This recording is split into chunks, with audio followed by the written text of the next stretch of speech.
What is up, guys? It is 4/14/2024. That's April 14th, 2024.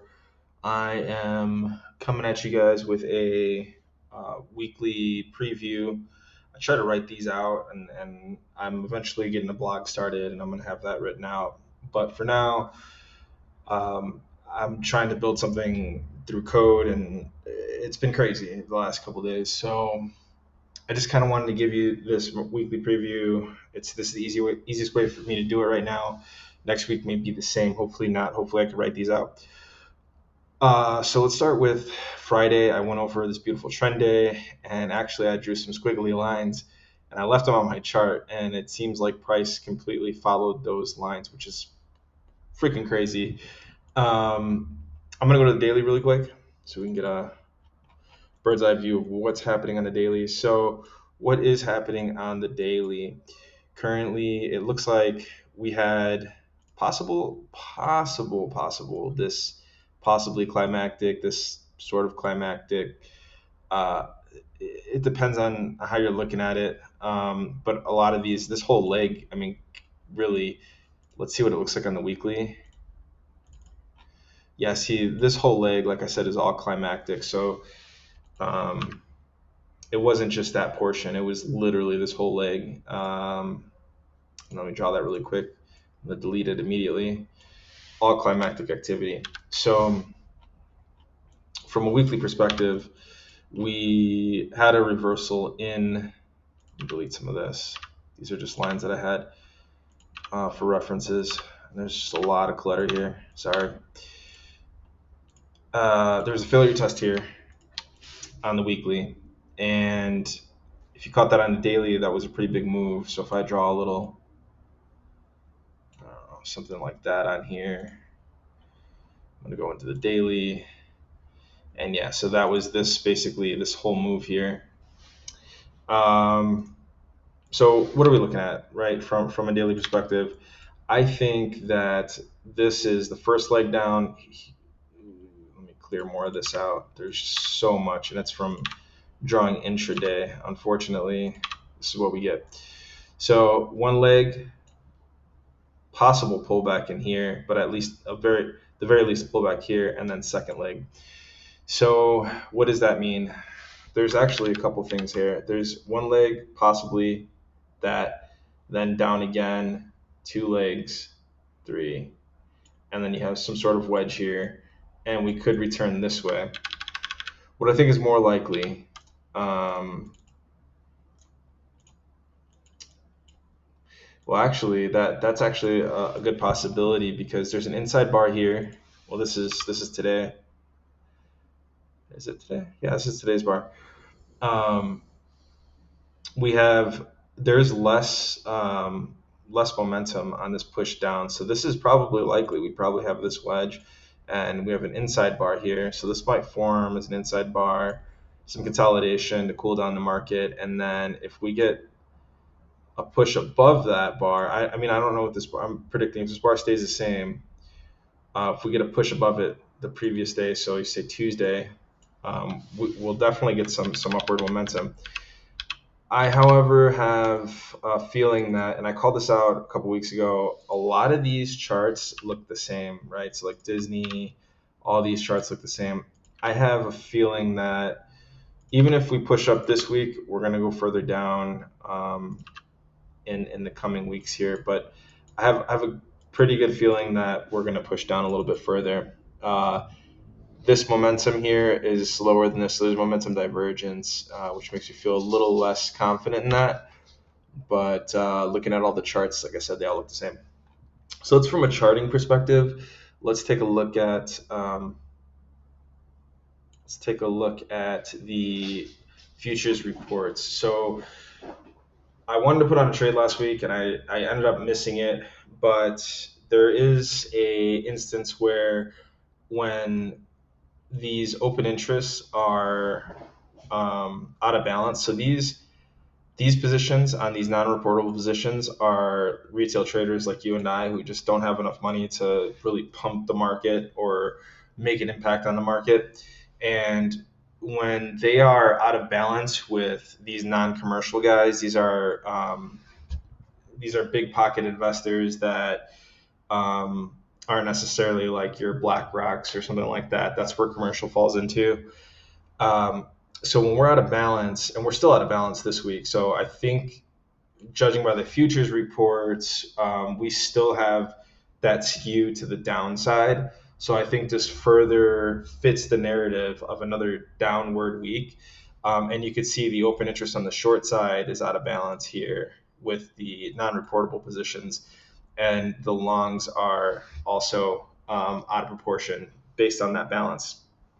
So that's what I'm looking at from the futures report. The other key indicator that I like to take a look at really quick is just the advancing declining line.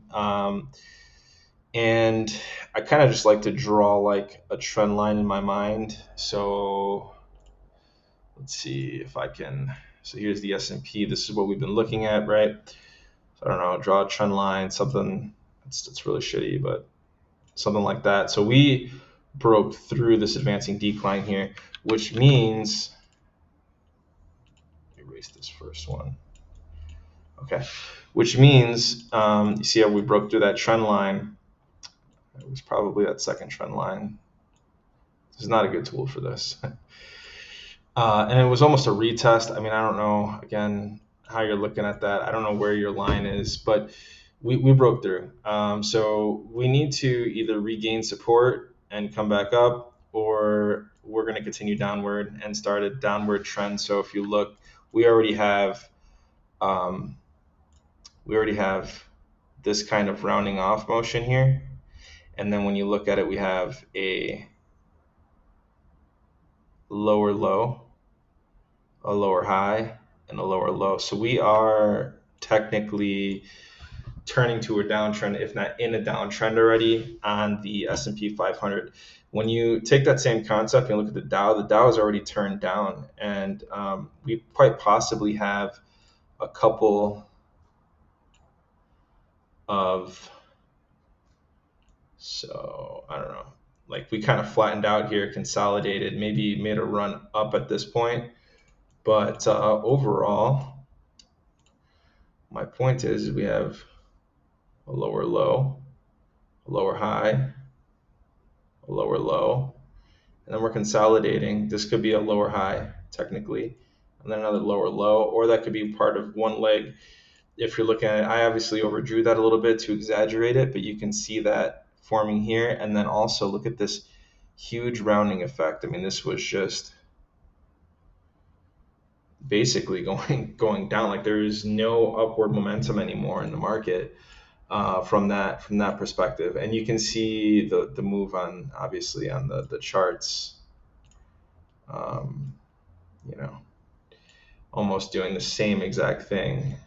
If you line it up with this line here, you can see how that move made an impact there. So again, that just fits the downward narrative, right? And then you can look at the NASDAQ. The NASDAQ is slowing down drastically. And then you can look at the whole New York Stock Exchange finally making a turn at the end here. So this is starting to dip. It's starting to round off and dip, lose momentum overall. So it just fits the narrative, right?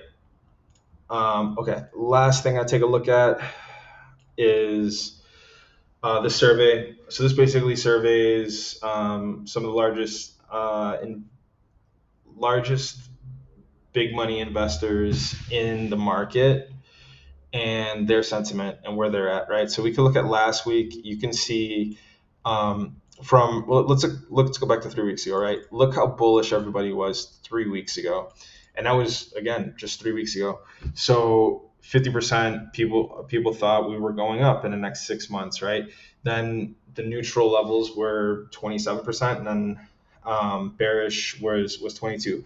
Then the following week, which was last week, we had an increase in the neutral, barely any, no increase at all in the bearish sentiment, and then just a slight. So you can see the change happening almost as slow as you saw that advancing declining line. So that just, again, plays into the sentiment of we're probably going in the long term, not long term, I guess like medium to long term, we're going down. And then for this perspective, like a weekly perspective, a weekly survey, you can see where people's minds are. They're asking for the next 6 months, but like there's like recency bias in these surveys, right? So then we go to last week's survey, and you can see there's a huge change from bullish and bearish. We went up 2% bearish. We went in the last 3 weeks, we've 7% down in the bullish sentiment, and 5% increase in neutral, and then 2 in bearish. And what does that mean? That means these guys are starting to move towards from very bullish to neutral. Let me protect my position, and to some people bearish. Let me cover some, let me cover some longs I have. Let me protect and hedge my my assets. So that's my S&P 500 overall, I guess, market overall view. When I'm playing the ES, I'm gonna have somewhat of a negative bearish bias this week, but anything can happen. So I always play the charts, but this is just a good practice to have that I get into, so that I can really set my mind for the week ahead. I'm gonna go back to the futures really quick. These future contracts. I'm gonna cover Bitcoin. If you don't want to hear Bitcoin, then you can dip out. So let's look at open interest here. On the futures contracts, you could see that a lot of people are long. For the retail traders, more so than shorts, and the non-commercial are pretty much even. So I think in the medium to short term, I think we're going to see at least a correction of Bitcoin, which we've already seen this weekend. I also have Bitcoin, if we are going to dive down to a deeper level. These are on a weekly basis, mind you. So if we are going to dive deeper in the next, like if we're going to dive down deeper or go more bearish this week, I think we're going to see, if Bitcoin continues to go bearish, I think is what I'm trying to say. We could possibly see 48,000 is what I had as a measured move. Those objectives don't always get met, right? So if they don't, that'll trap some bears on that end. But I think that this is some key indicators to continue to watch when retail traders get caught off guard by getting too confident in what they're doing. So hopefully this brings some more insight into how maybe you should prepare for the week. I do things a little differently than most, but this is just how I get my bearings about me. So hope you guys enjoyed the video, and hopefully I'll get my blog up so we can read through these and we can talk about them together, either on TradingView or on the blog. These videos are cool, but I like to have a written record of things like this. So have a great week, guys.